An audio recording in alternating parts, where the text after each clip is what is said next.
जिंदगी बहुत अनमोल है, पर हम में से ज्यादातर लोग इस अनमोल जिंदगी को अपने ही शब्दों से बोझिल बना लेते हैं।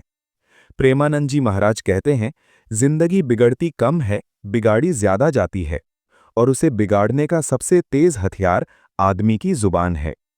आप सोचिए, अगर आदमी को बोलने की कला आ जाए, तो वही जिंदगी जो बोझ लगती है, वही जिंदगी उत्सव बन जाती है। घर छोटा हो या बड़ा, पैसा कम हो या ज्यादा, अगर वाणी मधुर है तो वही घर स्वर्ग बन जाता है। अक्सर लोग पूछते हैं, महाराज, सुख कैसे आएगा, शांति कैसे आएगी, प्रेम कैसे बना रहेगा? तो प्रेमानंद जी महाराज बड़े सहज भाव से कहते हैं, पहले ये देखो तुम बोल कैसे रहे हो। क्योंकि आदमी की किस्मत उतनी नहीं बिगड़ती जितनी उसकी जुबान बिगाड़ देती है। बोलना कोई साधारण क्रिया नहीं है, बोलना ऊर्जा का प्रवाह है। बोलना बीज बोने जैसा है। जो शब्द आप आज बोलते हैं, वही शब्द कल फल बनकर लौटते हैं। और ये प्रकृति का अटल नियम है, जो बोओगे वही काटोगे। प्रेमानंद जी महाराज समझाते हैं कि शरीर में अगर कोई सबसे अद्भुत अंग है, तो वो जुबान है। यही जुबान भगवान का नाम लेती है, यही जुबान रिश्तों को जोड़ती है, यही जुबान घर में मिठास घोलती है, और यही जुबान अगर बिगड़ जाए तो वही रिश्ते तोड़ देती है, वही घर को युद्ध भूमि बना देती है। इसलिए महाराज कहते हैं, जुबान सबसे अच्छी भी है और सबसे खतरनाक भी। अच्छी तब जब विवेक से चले, खतरनाक तब जब अहंकार से चले। आप जरा गौर करना, जब दो लोगों के बीच दूरियां आती हैं, तो क्या पहले दिल टूटता है या शब्द निकलते हैं? पहले शब्द निकलते हैं, और वही शब्द धीरे धीरे दिलों में दरार डाल देते हैं। इसीलिए धर्म में बार बार कहा गया, मन, वचन और काया। मन जितना शुद्ध जरूरी है, काया जितनी संयमित जरूरी है, उतनी ही जरूरी है वाणी की शुद्धि। प्रेमानंद जी महाराज कहते हैं, अगर वाणी शुद्ध नहीं है तो साधना अधूरी है। आप मंदिर जाएं, माला फेरें, ध्यान करें, पर घर आकर अगर कटु बोल बोलते हैं तो सारी साधना वहीं बिखर जाती है। आपने ध्यान दिया होगा, पानी बिगड़ जाए तो विनाश होता है, लेकिन वाणी बिगड़ जाए तो सर्वनाश होता है। पानी से घर बहते हैं, वाणी से रिश्ते बह जाते हैं। इस दुनिया में जितनी भी बड़ी लड़ाइयां हुई हैं, जितने भी बड़े युद्ध हुए हैं, उनकी जड़ में कहीं ना कहीं अहंकार भरी भाषा रही है, और महाभारत इसका सबसे बड़ा उदाहरण है। प्रेमानंद जी महाराज बड़े करुण भाव से बताते हैं, अगर द्रौपदी के शब्दों में थोड़ी सी भी मधुरता होती, तो शायद इतिहास की दिशा ही बदल जाती। एक व्यंग, एक कटाक्ष, और उसका परिणाम पीढ़ियों तक भोगना पड़ा। इसलिए महाराज कहते हैं, शब्द हल्के हों पर असर गहरा होता है। एक महान संत का उदाहरण देते हुए महाराज समझाते हैं, 90 वर्ष की उम्र में जब सारे दांत गिर जाते हैं, तब भी जीभ साथ रहती है। क्यों? क्योंकि जीभ नरम है और दांत कठोर। जो नरम होता है वही टिकता है, जो कठोर होता है वही पहले टूटता है। जो लोग नरम दिल के होते हैं, मीठी जुबान के होते हैं, वे जीवन भर लोगों के दिलों में रहते हैं। और जो लोग कटु बोलते हैं, वे बहुत जल्दी दिलों से बाहर हो जाते हैं। प्रेमानंद जी महाराज कहते हैं, आप जब किसी से मिलते हैं तो दो में से एक काम जरूर होता है, या तो आप उसके दिल में उतरते हैं या उसके दिल से उतर जाते हैं। अब ये आपके शब्द तय करते हैं कि आप किस दिशा में जा रहे हैं। पति मीठा बोले तो पत्नी शाम को घड़ी देखती है, अभी तक आए क्यों नहीं? और पति कटु बोले तो पत्नी सुबह घड़ी देखती है, अभी तक गए क्यों नहीं? याद रखिए, घड़ी तो सबके लिए देखी जाती है, बस फर्क इतना है किसके आने की देखी जा रही है और किसके जाने की। यही जुबान की ताकत है।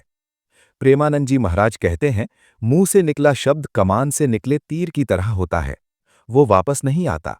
इसलिए पहला विवेक यही है, पहले तोलो फिर बोलो।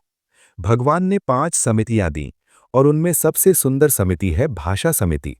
भाषा समिति का मतलब चुप रहना नहीं है, भाषा समिति का मतलब है विवेक से बोलना। मौन रहना आसान है, पर विवेक से बोलना कठिन, क्योंकि मौन में केवल चुप रहना पड़ता है, और विवेक से बोलने में हर पल जागरूक रहना पड़ता है। हर शब्द एक तीर भी बन सकता है, और वही शब्द मरहम भी। इसलिए प्रेमानंद जी महाराज कहते हैं, बोलो लेकिन होश में बोलो, बोलो लेकिन प्रेम में बोलो, बोलो लेकिन ऐसे बोलो कि सामने वाला टूटे नहीं। यहीं से शुरू होती है बोलने की कला, और यही कला जिंदगी को स्वर्ग बना देती है। प्रेमानंद जी महाराज कहते हैं, सबसे ज्यादा नुकसान वही शब्द करते हैं जो गुस्से में बोले जाते हैं, क्योंकि गुस्से में बोला गया शब्द सामने वाले के कानों में नहीं, सीधे उसके दिल में जाकर चोट करता है। अक्सर आदमी कह देता है, मैंने गुस्से में बोल दिया था, पर महाराज कहते हैं, गुस्सा शब्दों को निर्दोष नहीं बनाता, बल्कि उन्हें और खतरनाक बना देता है। एक माँ ने अपने बच्चे को डांटा, डांटते डांटते गुस्से में एक थप्पड़ भी मार दिया और गुस्से में कह दिया, नालायक है तू, सुधरता ही नहीं। बच्चा रोता हुआ घर से बाहर भाग गया, चिल्लाते हुए बोला, आई हेट यू मम्मी, मैं घर नहीं रहूंगा। माँ पीछे पीछे पुकारती रही, पर गुस्से से भरा बच्चा नहीं रुका। वो जंगल की तरफ चला गया। वहां जाकर भी वो वही शब्द दोहराता रहा, I hate you, I hate you. और अचानक जंगल से वही शब्द गूंज कर लौटे, I hate you, I hate you. Premanand ji Maharaj कहते हैं, जंगल ने वही लौटाया जो बच्चे ने बोला। यही जीवन का नियम है। दुनिया हमें वही लौटाती है जो हम बोलते हैं। इसलिए महाराज कहते हैं, अगर अपने कानों से मधुर शब्द सुनने हैं तो अपनी जुबान से मधुर शब्द बोलो। हम अक्सर कहते हैं, लोग बहुत खराब हैं, पर कभी ये नहीं सोचते कि शायद हमारी भाषा ही उन्हें ऐसा बना रही है। बच्चे वो नहीं बनते जो हम उन्हें सिखाते हैं, बच्चे वो बनते हैं जो हम बोलते हैं। घर में अगर डांट फटकार, ताने, कटाक्ष होंगे तो वही संस्कार बच्चों में उतरेंगे, और अगर घर में प्रेम, सम्मान और मधुर भाषा होगी तो वही बच्चों का स्वभाव बनेगा। प्रेमानंद जी महाराज कहते हैं, बच्चों को उपदेश कम दो, उन्हें भाषा का संस्कार ज्यादा दो। अब सोचिए, आप रोज अपने बच्चों के सामने कैसी भाषा बोलते हैं? आपस में पति पत्नी कैसे बात करते हैं? बच्चे वही सीखते हैं। महाराज कहते हैं, घर में बोली जाने वाली भाषा पूरी पीढ़ी का भविष्य तय करती है। इसलिए बोलने की कला सिर्फ जुबान का विषय नहीं है, ये संस्कार का विषय है। अब प्रेमानंद जी महाराज जीवन बदल देने वाले 5 सरल वाणी संकल्प बताते हैं। पहला संकल्प, मैं गुस्से में कभी निर्णय नहीं करूंगा और गुस्से में कभी नहीं बोलूंगा। अगर मन में आग लगी हो तो पहले पानी डालो, चुप रहो। दूसरा संकल्प, मैं किसी की अनुपस्थिति में किसी के लिए गलत नहीं बोलूंगा, क्योंकि जो पीठ पीछे बोला जाता है वही सबसे ज्यादा जहर फैलाता है। तीसरा संकल्प, मैं आलोचना नहीं, समाधान की भाषा बोलूंगा। गलती दिखे तो सुधार की भाषा बोलो, अपमान की नहीं। चौथा संकल्प, मैं व्यंग्य और कटाक्ष से बचूंगा, क्योंकि व्यंग्य हंसी नहीं देता, वैर पैदा करता है। पांचवा और सबसे बड़ा संकल्प, मैं जब भी बोलूंगा पहले सोचूंगा, मेरे इस शब्द से किसी का दिल टूटेगा या जुड़ेगा। प्रेमानंद जी महाराज कहते हैं, जिस दिन आदमी ये सोचकर बोलने लगे, उसी दिन उसका जीवन बदलने लगता है। याद रखिए, आपकी वाणी आपका भविष्य लिख रही है। आपके शब्द आपका वातावरण बना रहे हैं।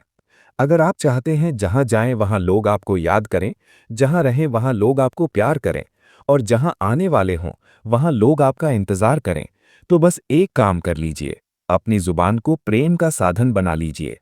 क्योंकि जिंदगी को स्वर्ग बनाने के लिए बड़े घर नहीं चाहिए, महंगे गहने नहीं चाहिए, ऊंचा पद नहीं चाहिए, सिर्फ मधुर वाणी चाहिए। प्रेमानंद जी महाराज कहते हैं, जिसने बोलने की कला सीख ली, उसने जीने की कला सीख ली।